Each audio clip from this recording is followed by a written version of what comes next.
Installe-toi, prends un café et voyons ensemble les motos qui te laisseront faucher, frustré et plein de regrets pour ne pas avoir écouté ton pote motard qui t'avait prévenu. Commençons.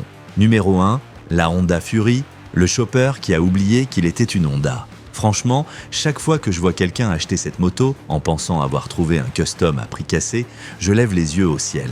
J'adore Honda pour ses machines fiables, mais quand la marque a voulu se lancer dans le monde du chopper avec ce modèle, c'était un raté. Elle a beau avoir un look allongé et un train avant rabaissé, ça reste une Honda de série vendue plus de 10 000 $. À ce prix, tu peux trouver un vrai chopper d'occasion ou un cruiser beaucoup plus polyvalent. Côté performance, n'est-ce pas glorieux? Le V-Twin de 1312 censé Montmé 3 peine à offrir des sensations. Pas de punch, pas de fun, juste du style. Et le comportement? Oublie. L'angle de chasse ridicule en fait un cauchemar dans les virages, tu as l'impression de lutter contre un poteau téléphonique. Le réservoir minuscule t'oblige à t'arrêter toutes les heures. Bref, si tu veux payer le prix d'une Harley pour un faux chopper qui se conduit comme un canapé, libre à toi. Numéro 2, la Harley-Davidson Pan America, la moto d'aventure en pleine crise d'identité. Harley a voulu se lancer dans le segment ADV, mais sans vraiment comprendre ce public. Elle pèse plus de 250 kg, le centre de gravité est haut et la manipuler sur un chemin ou du gravier, c'est une galère. Oui, le moteur Revolution Max balance 150 chevaux, mais ça ne sert à rien quand tu la relèves pour la 3e fois dans la boue. Et avec plus de 20 000 $ au compteur, une fois équipé, tu pourrais avoir une BMW R1250 GS ou une KTM 290 Super Adventure, bien plus aboutie et soutenue par un vrai réseau mondial. Si tu achètes la Pan Am parce que c'est une Harley, prépare-toi à une leçon coûteuse. Numéro 3, la CF Moto 300 SS, pas chère, mais pour une raison. Certes, elle attire avec son petit prix, mais la qualité est aléatoire. Soucis électriques, plastique de bas de gamme, peinture fragile, pièces qui s'usent trop vite. Avec 27 chevaux, elle n'a rien d'une vraie sportive. Et dès qu'il faut doubler ou grimper, tu regrettes. Le pire, les pièces sont introuvables, le réseau de concessionnaires tout faible. En clair, si tu veux une moto durable, ajoute un peu et prends une Ninja 400 ou une R3. Numéro 4, la Benelli TNT 600, tout dans le look, rien dans le fond. Elle a l'air féroce, mais c'est un scooter énervé et déguisé en roadster.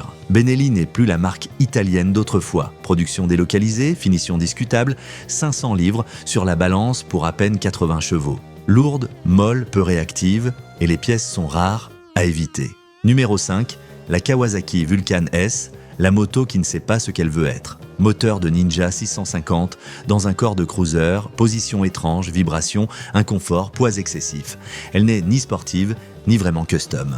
Mieux vaut une Rebel 500 ou une Shadow d'occasion. Numéro 6, la Hyosung GT 650, la fausse bonne affaire. Présentée comme l'alternative pas chère à la Suzuki SV 650, elle n'en a que l'apparence. Finition médiocre, soudure bâclée, électronique capricieuse, fiabilité aléatoire et pièces introuvables. Une moto bon marché qui finira par te coûter plus cher qu'une vraie japonaise. Numéro 7, la Bimota BB3, le cauchemar de luxe. Oui, c'est une italienne exclusive, mais c'est surtout une BMW S1000RR 2 fois plus chère et 2 fois moins pratique. Pièces quasi impossibles à obtenir, entretien complexe, électronique dépassée. À moins d'aimer souffrir pour frimer, passe ton chemin.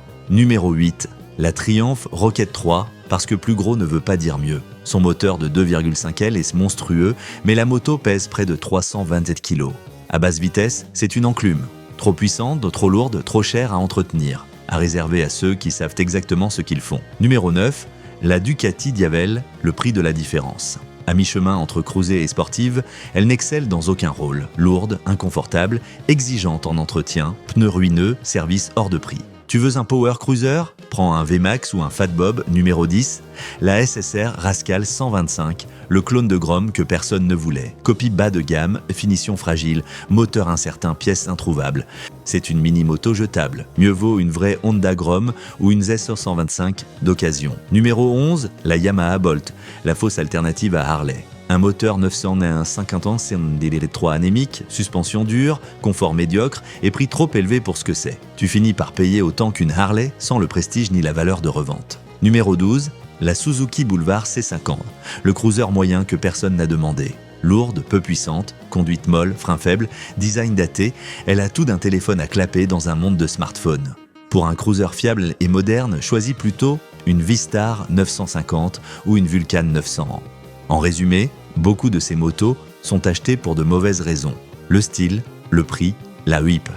Mais entre coups de réparation délirants, pièces introuvables et comportements douteux, elles finissent par enseigner la même leçon. Mieux vaut réfléchir avant d'acheter. Maintenant, à toi, quelle est la pire moto que tu aies possédée ou presque achetée? Dis-le en commentaire et partage tes mésaventures. Et si tu veux d'autres conseils bruts et honnêtes, abonne-toi et reste prudent sur la route.